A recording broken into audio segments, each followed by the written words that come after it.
안녕하세요. 삼성화재 교통박물관 오태진입니다. 오늘은 지난 영상에서 예고해드린 대로 큐벨바겐의 기술적 특징을 보여드리겠습니다.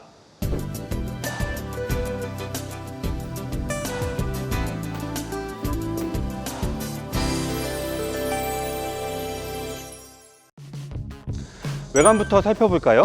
전반적인 스타일은 직선과 평면이 줄을 이루고 있습니다. 앞뒤의 펜더와 헤드램프, 스페어 타이어만 둥근 모습을 하고 있죠.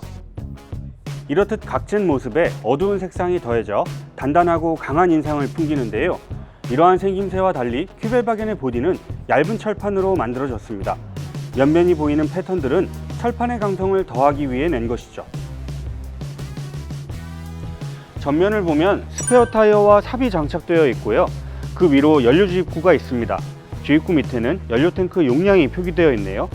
옆에 나란히 있는 이것은 전면 유리를 앞으로 젖혔을 경우 고정하는 핀입니다. 측면에서 특기할 만한 것은 도어입니다. 앞뒤 도어가 서로 등지듯이 열리는데요. 어디서도 보기 어려운 방식이죠. 이 도어의 이점은 한쪽이 닫혀 있을 경우 다른 한쪽을 완전히 열어 젖힐 수 있다는 것입니다. 승하차나 물건을 싣고 내릴 때 걸릴 것이 전혀 없는 것이죠.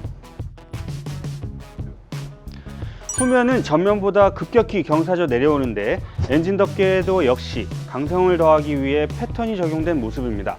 위로는 촘촘히 구멍을 내는데 공랭식 엔진의 필수인 덕트죠.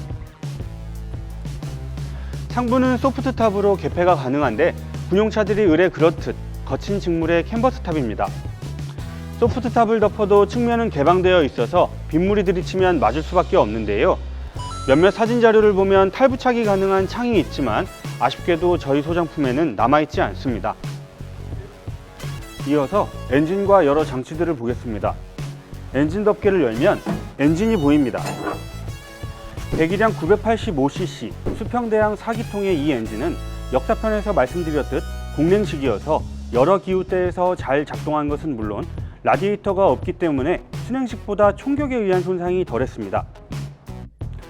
이렇듯 여러 이점을 지닌 이 엔진은 사실 비틀 엔진과 동일한 것입니다. 비교를 위해 초기형 비틀을 나란히 놓아 보았는데요. 정말 같은 모습이죠? 그런데 엔진이 장착된 높이가 다릅니다. 큐벨바겐은 오프로드 성능이 요구되는 군용차라서 차고가 비틀보다 높은데요.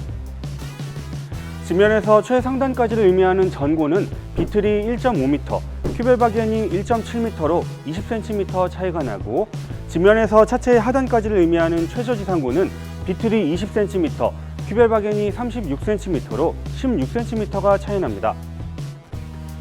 큐벨바겐이 비틀보다 비약적으로 높아질 수 있었던 비결은 기어드 허브 덕분입니다. 다른 말로는 포털 엑슬, 포털 기어라고도 하는데요. 바퀴 측에 기어박스를 두어 회전력을 전달하는 축의 위치를 높이는 이 방식은 최저지상고를 높여 차량이 지면의 영향을 덜 받게 하고 기어비를 추가할 경우 토크도 높일 수 있어 오프로드 차량에 널리 쓰이는 방식이죠. 이 외에도 큐벨바겐의 오프로드 성능을 높인 요소는 몇 가지 더 있는데요. 하나씩 살펴보겠습니다. 첫 번째는 평평한 바닥인데요. 큐벨바겐을 들어 올려서 밑면을 보도록 하겠습니다. 처음부터 끝까지 평평한 모습이죠. 이러한 바닥은 의도된 설계입니다. 예측할 수 없는 여러 노면과 상황에서 걸리는 것 없이 미끄러지기 위한 것이죠. 덕분에 큐벨바겐은 사륜구동이 아님에도 궤도를 사용하는 여느 장비들과 대등한 주행 성능을 발휘했습니다. 두 번째는 차동 제한 장치 LSD입니다. 잠시 설명드리면 주행 중인 자동차는 여러 이유로 구동하는 양측 바퀴의 회전수에 차이가 발생하는데요.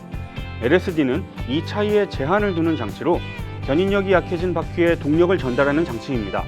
쉽게 말하면 한쪽 바퀴가 멈추고 다른 한쪽이 헛도는 것을 방지하는 것이죠. LSD의 기원은 포르쉐 박사와 관련이 있습니다. 1930년대 아우토우니온의 경주차에 적용할 목적으로 박사가 ZF라는 회사에 개발을 의뢰한 것이 최초의 기록으로 남아있죠. 이후 오프로드 성능 강화를 목적으로 큐벨바겐의 설계에 LSD가 적용된 것입니다. 이러한 요소들의 가벼운 무게와 우수한 엔진이 어우러져 큐벨바겐은 북아프리카의 사막, 유럽의 산림, 러시아의 동토에서도 작전을 수행할 수 있었습니다. 지금까지 나치 독일의 군용차 큐벨바겐의 기술적 특징을 알아보았는데요. 다음 편에서는 퀴벌박연이 주행하는 모습을 보여드리도록 하겠습니다. 기대해 주세요. 감사합니다.